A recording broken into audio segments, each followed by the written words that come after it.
오늘 말씀 가지고 나눔 시리즈 세 번째, 나눔 이제 삶이 되다라는 제목으로 같이 말씀을 나누기로 원합니다. 첫 번째 나눔 시리즈는요, 하나님께서 우리의 베품의 근원이 되신다는 주제를 가지고 말씀을 나눴습니다. 그리고 지난주에는 이태경 목사님을 통해서 나눔의 중요성이 무엇인지에 대해서 함께 살펴봤고요. 오늘은 세 번째 말씀으로 우리가 나눔을 어떻게 실천할 수 있을지에 대한 주제를 가지고 이야기하고자 합니다. 오늘 설교를 준비하면서 제가 예전에 감명 깊게 보았던 영화 한 편이 떠올랐습니다. 2001년에 개봉한 아름다운 세상을 위하여라는 영화인데요. 여러분 보신 분들이 있습니까? 아직 이때 태어나지 않은 분들도 있으시죠? 네, 여러분 나중에 시간이 되시면 한번 꼭 보시면 좋을 것 같습니다. 이 영화는 트레버라고 하는 그 중학교 남학생 아이가 주인공으로 등장합니다. 이 트레버가 중학교에 입학해서 첫 수업을 듣게 되는데 그 첫 수업 시간이 사회 시간이었습니다. 사회 시간이 돼서 이제 선생님이 들어오셔가지고 수업을 진행하는데 케빈 스페이시라고 하는 이 사회 선생님이 아이들에게 세상의 의미가 무엇인지 그리고 밖에 있는 세상에 대해서 관심이 있는지에 대해서 아이들에게 물어봅니다. 여러분 중학교 1학년 아이들이 세상에 관심이 있을까요? 없을까요? 없죠, 당연히. 왜 그렇습니까? 그 누구도 중학생이 세상을 향해서 할 수 있는 일이 없다고 생각하기 때문이에요. 세상도 중학생들에게 기대하는 것이 사실 아무것도 없습니다. 그런데 케빈 스페이시는 아이들이 이 세상을 바라볼 때에 너희가 마음이 들지 않는 것들이 있다면 너희들이 이 세상을 바꾸면 된다고 이야기합니다. 그리고 가능하다고 가르쳐줘요. 그러면서 아이들에게 하나의 과제를 던져줍니다. 그것은 세상을 바꿀 아이디어를 내고 그것을 실천하라는 거예요. 그러면서 트레버가 이 과제를 지금 생각하면서 하게 된 첫 번째 일이 있습니다. 학교에서 집으로 돌아오는 길에 노숙자를 항상 보게 되었는데 자기가 보고 만났던 노숙자 한 명을 자신의 집에 데려와서 먹을 것을 주고 목욕을 하게 하고 재워줍니다. 당연히 어머니가 뒤늦게 집에 왔어요. 어떻게 됐을까요?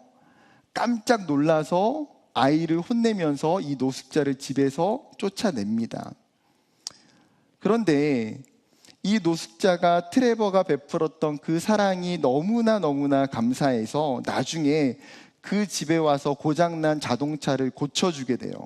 그 모습을 엄마가 보면서 이 아이의 생각과 행동을 조금씩 이해하게 됩니다. 어느 날 트레버가 사회 수업 시간에 세상을 어떻게 변화시킬 수 있는지에 대해서 발표하게 됩니다.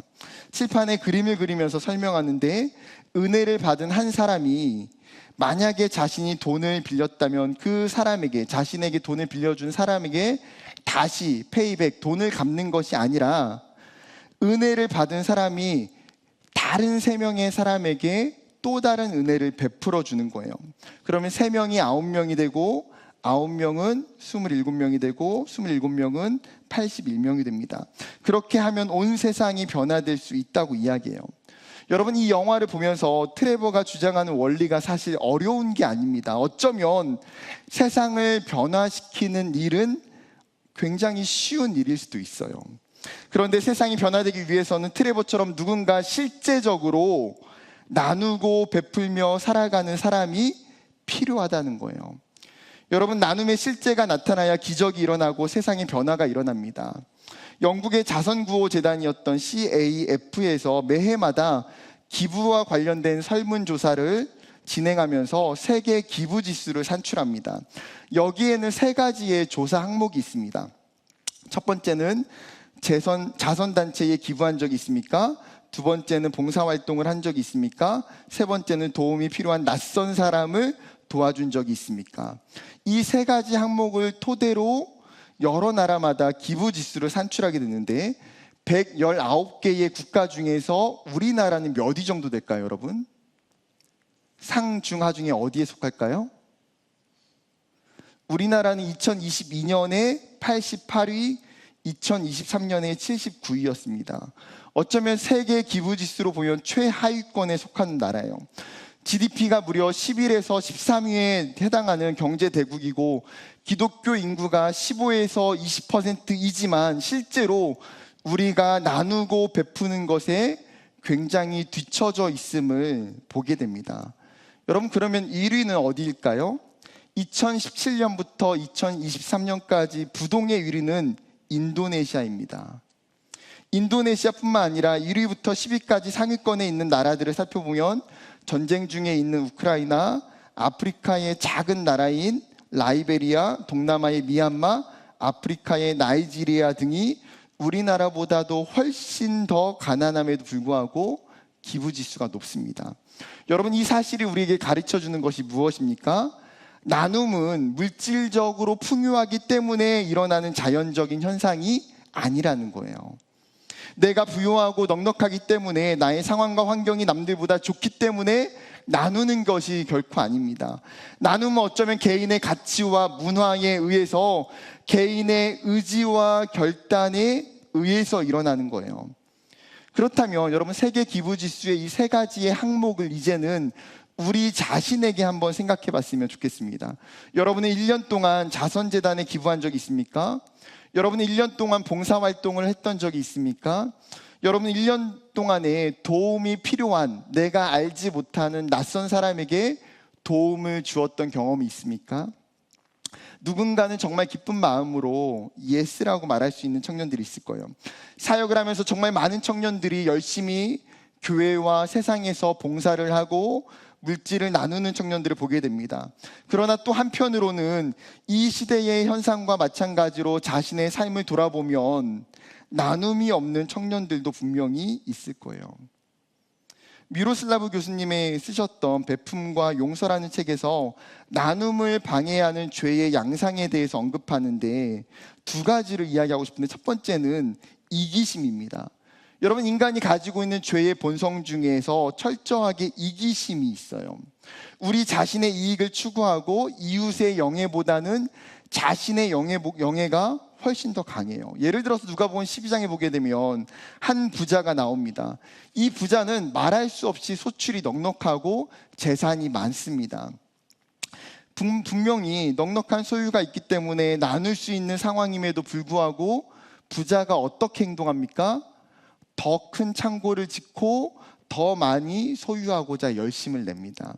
어쩌면 인간의 이기적인 욕망은 만족을 모르기 때문에 더 많이 소유하고 싶고 여전히 부족하다고 느끼고 여전히 더 소유한 후에 나누겠다고 생각합니다. 또 다른 나눔을 방해하는 두 번째 장애물은 게으름입니다. 여러분, 실제로 우리가 게으르기 때문에 나누지 못하며 살아가요. 왜요? 나눔은 움직이지 않으면 불가능합니다. 내가 무엇인가 나누기 위해서는 열심히 돈을 벌어야 되고요, 계획을 세워야 되고, 나눌 곳을 물색해야 되고, 그 다음에 시간을 내서 봉사를 해야 됩니다. 그렇다 보니 생각보다도 더 많은 수고와 헌신이 나눔 가운데에는 필요하다는 사실이에요.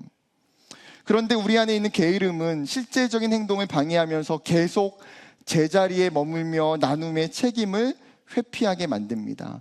이러한 죄의 인간적인 본성인 이기심과 게으름이 어쩌면 우리의 나눔을 지금도 여전히 방해하고 있는 것은 아닐까요? 그렇다면 여러분, 이제는 죄의 본성을 뛰어넘어서 나눔의 삶으로 한 걸음 더 나아가기를 소망합니다.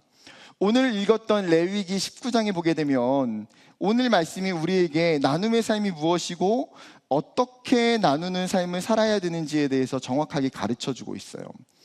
첫 번째, 오늘 말씀이 이야기하는 것은 나눔은 선택이 아닌 의무라는 것입니다. 어쩌면 우리가 나눔에 대해서 인색한 것은 나눔이 필수적인 요소, 의무로 생각하지 않기 때문이에요. 어떤 사람에게 나눔은 여유가 있어야 가능하다고 생각하고 나눔에 대한 마음과 은사와 달란트가 있는 사람들의 영역이라고 생각합니다. 즉, 나눔이 필수가 아니라 선택이고 옵션이라고 여기는 거예요. 여러분, 정말 그렇습니까? 오늘 읽었던 레위기 19장의 이 말씀은 하나님께서 출애굽하는 이스라엘 백성에게 가나안으로 들어가면서 이스라엘을 시내산에서 부르시고 그들에게 주셨던 율법의 말씀이에요. 여러분, 하나님은 이스라엘 백성들을 출애굽하신 이후에 그냥 가나안으로 보내지 않습니다. 그들을 먼저 시내산으로 부르신 후에 그들과 무엇을 맺으십니까? 언약을 맺으셔요. 그 언약을 맺으시면서 하나님이 이스라엘 백성에게 하신 말씀이 무엇입니까?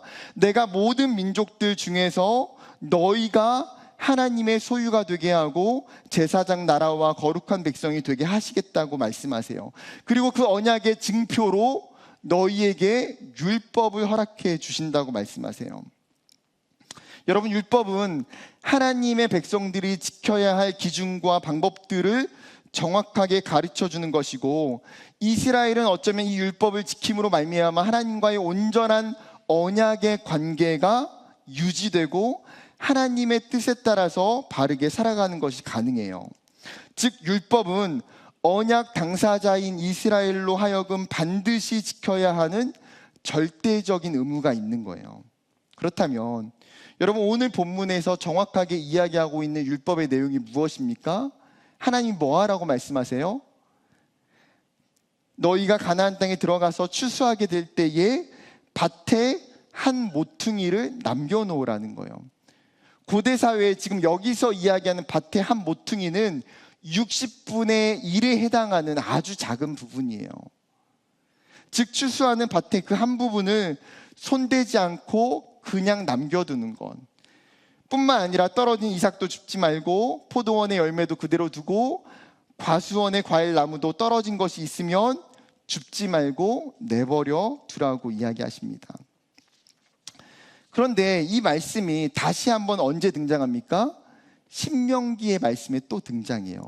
여러분, 신명기는 히브리어로 드라빔이라는 단어인데 말씀들이라는 뜻이에요. 그런데 70인 번역인 이 성경의 이름은 신명기를 듀테로노미온이라고 썼습니다. 이 뜻의 이름은 두 번째 법이라는 뜻을 가지고 있어요. 즉, 이스라엘이 가나안에 들어가기 직전에 하나님께서 모세를 통해서 다시 한번 중요한 율법에 대해서 재해석하시고 가르쳐주고 계신 것이 신명기예요. 신명기 24장 19절부터 22절의 말씀은 이렇게 기록되어 있습니다. 한 절씩 같이 읽어보겠습니다. 내가 밭에서 곡식을 벨 때에 그 한 뭇을 밭에 잊어버렸거든. 다시 가서 가져오지 말고 나그네와 고아와 과부를 위하여 남겨두라. 그리하면 내 하나님 여호와께서 내 손으로 하는 모든 일에 복을 내리시리라.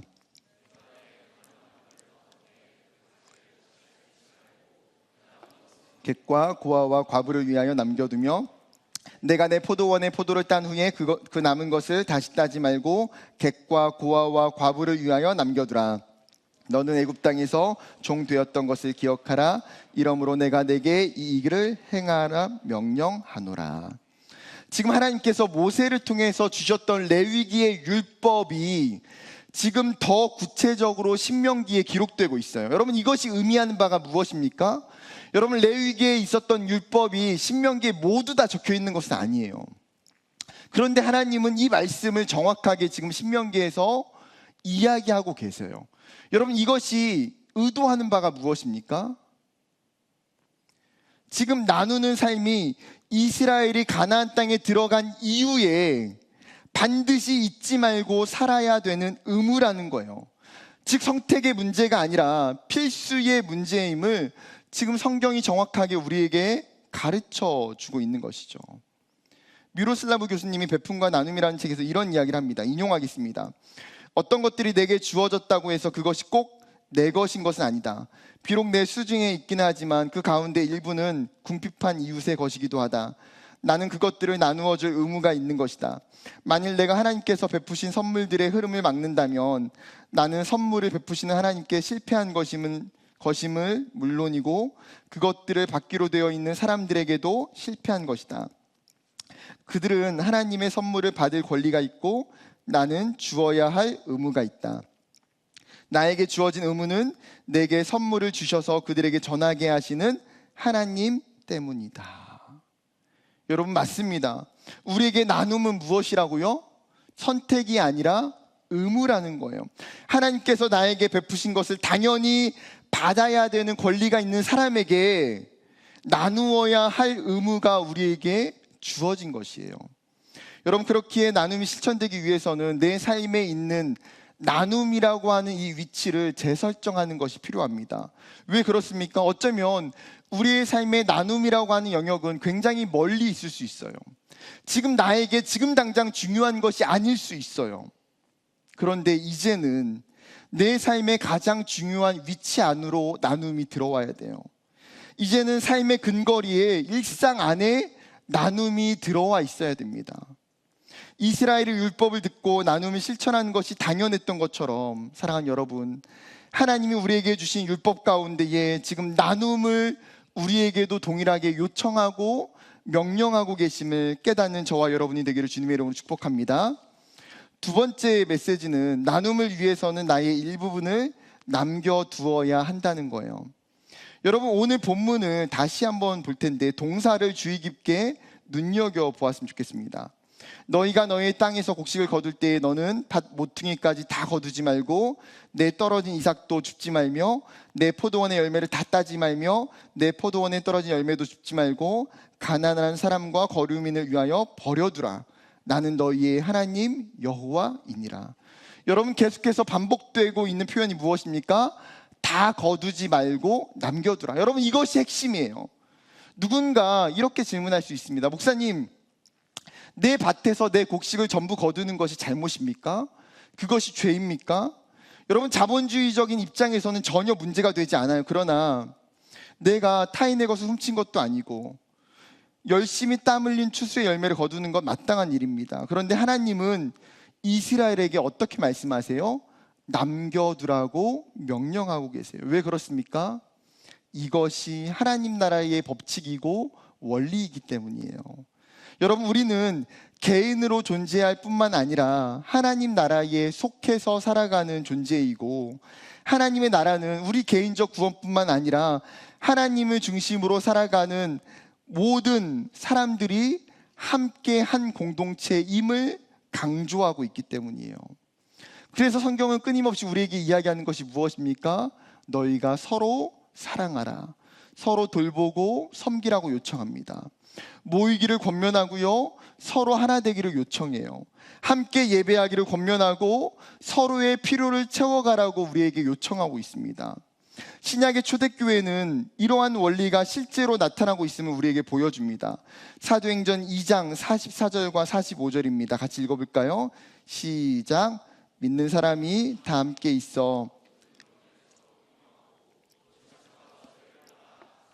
필요를 따라 나눠주며.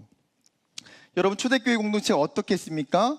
재산과 소유가 넉넉한 사람들이 자신들의 것을 공유하고 필요한 사람들에게, 가난한 사람들, 부족한 사람들, 어려운 사람들에게 자신의 것을 나눠주기를 즐거워해요. 지금 누가 이들에게 너희의 소유를 팔아서 나눠주라고 명령하거나 강요한 것이 아닙니다. 그들 안에 예수를 통해서 하나님이 주셨던 그 풍성한 은혜를 경험했기 때문에 자연스럽게 하나님 나라의 법칙과 원리에 따라서 순종하고 자발적으로 나누며 섬기는 것이죠. 이것이 하나님 나라를 살아가는 성도들의 마땅한 삶이고 태도이기 때문입니다. 사랑하는 청년 여러분, 여러분은 나눔을 위해서 여러분의 밭에 한 모퉁이를 남겨두고 있습니까? 나의 물질을, 나의 시간을, 나의 은사를, 나의 영적인 은혜를 나누면서 살아가고 있습니까? 하나님이 오늘 말씀을 듣는 저와 여러분에게 이렇게 질문하실 것 같아요. 사랑하는 아들아, 사랑하는 딸아, 너는 너의 삶에서 다른 사람과 나누기 위해서 무엇을 남겨두고 있니? 너의 나눔의 요소는 무엇이니? 여러분, 하나님이 여러분에게 이렇게 질문하신다면 여러분은 어떻게 대답하시겠습니까? 사랑하는 청년 여러분, 하나님께서 우리에게 주신 것은 우리를 통해서 하나님의 복이 흘러가게 하시기 위함인 줄 믿습니다. 말씀이 우리에게 요청하는 것처럼 우리의 삶에서 어떻게 해야 됩니까? 나의 소유를, 내가 가지고 있는 것들을 남겨두고 그 남겨둔 것들을 통해서 나누는 삶을 살아가는 것, 그것이 하나님이 저와 여러분에게 요청하시고 말씀하고 계시는 명령인 줄 믿습니다. 오늘 본문 세 번째는 나눔을 통해서 하나님의 복을 누리게 된다는 거예요. 여러분 다시 생각해 보세요. 오늘 본문에서 지금 하나님께서 이스라엘 백성에게 나누라고 명령하신 이유가 무엇입니까? 왜 나눠야 돼요? 성경은 가난한 사람들과 거류민들을 위해서라고 이야기합니다. 여러분, 즉 세상은, 사회는 언제나 가난하고 소외되고 어려운 사람들, 사회적 약자들이 존재해요. 모든 사람들이 자신들의 밭이 있거나 소유가 넉넉한 것이 아닙니다. 고아와 과부와 타국에서 온 거류민들처럼 상황적으로 어려움을 겪는 사람들이 항상 존재해요. 이들은 자신의 소유가 없기 때문에 자신의 생계를 유지하기가 어렵습니다. 그렇다면 이들을 그냥 내버려 두어야 됩니까? 이들의 가난과 어려움을 무시해야 됩니까? 하나님은 이러한 자들에게 지금 나눔을 통해서 하나님의 생명이 흘러가게 하라는 거예요.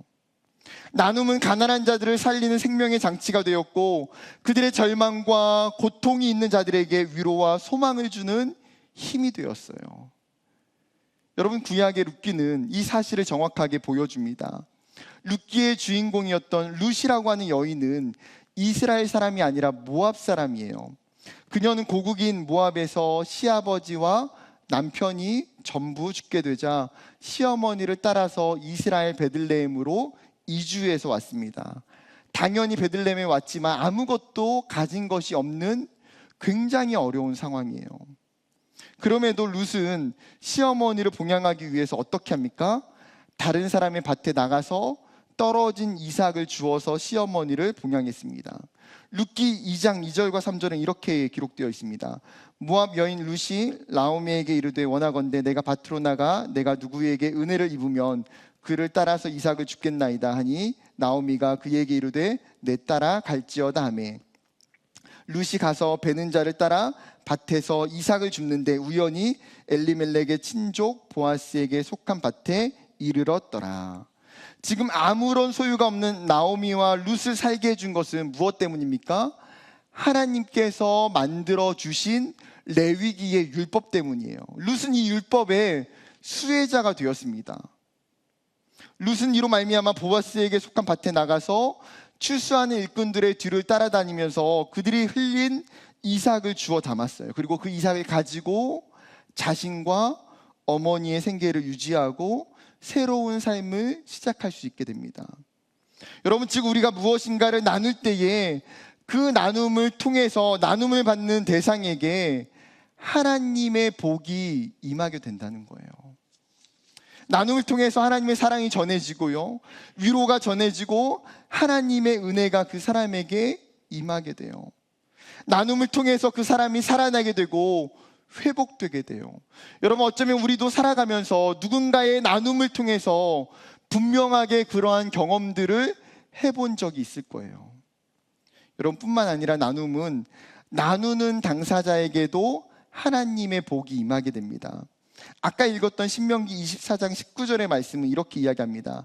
내가 밭에서 곡식을 벨 때에 그 한 뭇을 밭에 잊어버렸거든. 다시 가서 가져오지 말고 나그네와 고아와 과부를 위하여 남겨두라. 그리하면 내 하나님 여호와께서 내 손으로 하는 모든 일에 복을 내리시리라. 지금 하나님께서 신명기에 이 레위기에 말씀하신 율법을 이야기하시면서 하나님의 백성들에게 약속하고 계신 것이 무엇입니까? 너희가 남겨두고 나눌 때에 여호와 하나님께서 나눔의 당사자에게도 은혜를 베풀어 주신다는 거예요.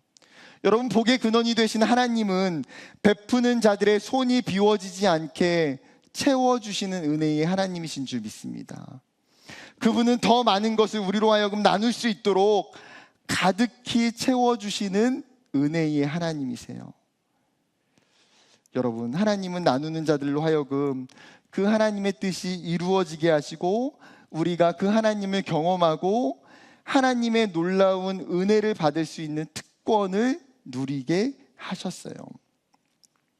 여러분, 그렇기 때문에 하나님의 복을 누리고자 한다면 여러분, 그 사람은 믿음으로 나누는 사람이에요.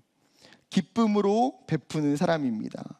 우리가 나눔을 통해서 나누는 당사자와 또 받는 대상자 모두가 그 하나님의 놀라운 복과 은혜와 회복을 경험하는 기적들이 일어나기를 주님의 이름으로 축복합니다.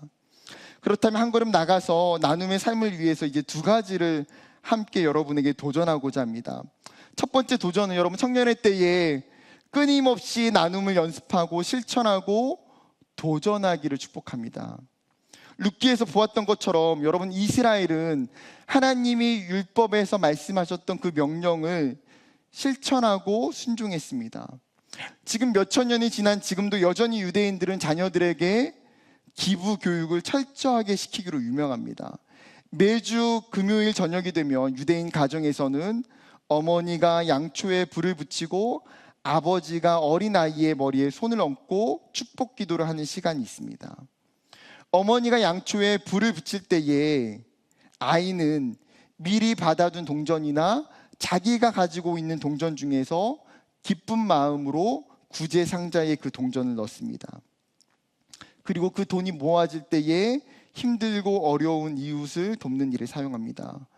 즉 유대인들은 지금도 여전히 어려서부터 아이들에게 가정에서 나눔을 몸소 익히며 실천하게 해요. 그렇기에 그들이 성인이 되어서도 어떻게 될까요? 그들의 인생 가운데에 나눔과 기부가 일상이고 어렵지가 않은 거예요. 제가 감사한 것 중에 하나는 저도 부모님을 통해서 나눔을 굉장히 많이 배울 수 있었습니다. 제가 유치원 때부터 초등학교 때까지 저희 부모님이 저와 동생을 데리고 다니시면서 넉마주의를 하게 하셨어요. 여러분 넉마주의가 뭔지 아십니까? 쉽게 이야기하면 폐지나 병이나 캔과 같은 재활용 물건을 주어서 고물상에 파는 거예요. 1980년과 90년 초에는 아직 한국에 분리수거라는 제도가 생기기 전이었습니다. 그렇다 보니까 사람들이 쓰레기를 그냥 아무 데나 버렸고요. 제가 살던 시골은 더욱더 심했습니다. 그래서 쌀 포대를 가지고 3시간에서 4시간 여기저기 돌아다니면서 곳곳에서 쓰레기를 줍기 시작하면 한두 포대는 너끈히 모았습니다. 저와 동생이 주었던 주 품목은 뭘까요? 캔이랑 병이었어요. 그 당시 병 하나가 15원이었습니다. 그래서 눈에 불을 켜고 코카콜라 병과 칠성사이다 병을 찾아다녔어요. 그러다가 가끔 최고의 물건을 만나곤 합니다. 뭐였을까요? 바로 델몬트 오렌지 주스병. 여러분 아십니까? 먹어본 적 있나요? 좀 연식이 있는 청년들인데 그러면 여러분 그 델몬트 유리병을 찾을 때는 마치 보석을 찾는 것 같아요. 보석. 그 병 하나에 무려 50원이었어요. 50원. 저희 어머님이요 토요일 오후가 되거나 쉬는 날이 되면 종종 넉마주의를 시켰어요. 그렇게 며칠 고생해서 돈을 모으면 김제 영광의 집이라고 하는 곳의 지체장애인 복지관에 라면과 화장지와 생활용품 등으로 바꾸어서 전달해주고 왔습니다. 사실 어릴 적에는 그것이 즐겁고 행복하고 재미있었어요. 뿐만 아니라 부모님은 어려운 사람들을 보시면 도와주고 나누다 보니까 정작 우리 집 형편은 단 한 번도 좋을 때가 없었어요. 어릴 적에는 그런 부모님의 모습이 사실 굉장히 이해가 되지 않았습니다. 그런데 믿음이 생기고 성인이 된 이후에 부모님이 이해가 되기 시작했어요. 부모님이 그렇게 사실 수밖에 없었던 것, 그렇게 살아내셨던 것은 하나님의 말씀에 순종하기 위해 나누며 베푸는 삶을 살아가신 거였어요. 그런 부모님을 통해서 저에게도 나눔에 대한 가치와 삶이 조금씩 세워지기 시작했습니다. 제가 대학교에 들어간 이후에 기도하면서 하나님, 제가 어떻게 나누면 좋을까 고민하던 끝에 옷장 속에 2개의 봉투를 만들었어요. 하나의 봉투는 헌금 봉투, 거기에 11조 감사헌금, 주일언교, 선교헌금을 넣었고 다른 하나의 봉투는 구제 봉투로 사용했습니다. 용돈을 받을 때마다 알바에서 돈을 받을 때마다 일정 부분 그 2가지의 봉투에 금액을 집어넣었어요. 그래서 누군가 밥을 사줘야 되거나 선물을 해줘야 되거나 구제에 사용해야 되는 때가 되며 저는 구제 봉투에 있는 돈을 꺼내서 사용하곤 했습니다. 시간이 지나서 결혼을 하면서 아내와 처음부터 이야기했던 것 중에 하나가 선교 통장을 만드는 거였어요. 매달 일정 부분의 돈을 특별하게 생긴 돈들을 그 선교 통장에 집어넣었습니다. 그리고 선교나 구제가 필요한 일이 생길 때에, 그리고 우리 가정에서 후원하는 선교사님들에게 선교원금을 보낼 때에 그 통장에 있는 돈을 사용하고 있습니다. 이 선교 통장은 우리 가정이 하나님께서 남겨두라고 말씀하시는 밭의 한 모퉁이에요. 이 선교 통장의 가장 큰 시드머니는 아이들 돌잔치의 선물과 결혼 혼수품이었습니다. 아이들이 돌이 되면서 사람들이, 친척들이 준 반지, 팔찌 전부 팔았어요. 결혼하면서 뭐 반지, 목걸이, 아내 거 뭐 귀걸이 다 팔았습니다. 뭐 결혼 혼수품이 아무것도 없어요. 이거 반지 그 아내랑 연애하면서 커플링 할 때 10만 원, 이게 전부예요. 근데 그 팔았던 돈을 가지고 감사한 거는 하나님이 우리 가정 가운데에 나누고 섬길 수 있는 밭의 한 모퉁이를 만들게 하셨어요. 그리고 그것을 가지고 저희는 지금도 하나님이 일하시고 하나님의 일하심을 경험하며 살아가게 돼요. 여러분, 제가 부모님에게 배웠던 것처럼 영적인 자녀들인 여러분에게도 도전하기를 소망합니다. 여러분, 돈의 액수와 상관없이 여러분의 밭에 한 모퉁이를 남겨놓는 삶을 살기를 원해요. 나를 위해서가 아니라 도움이 필요한 자들을 위해서 여러분의 것들을 흘려보내며 살기를 축복합니다. 우리가 이렇게 살아낼 수 있는 것은 나의 소유의 근원이 내가 아니라 하나님이심을 알기 때문이에요. 여러분의 용돈을, 그리고 여러분이 직장에서 열심히 수고하고 땀 흘려 번 월급에서 하나님께 드리는 헌금과 이웃을 위해서 사용하는 그 물질을 남겨두고 살아가는 삶이 되기를 간절히 축복합니다.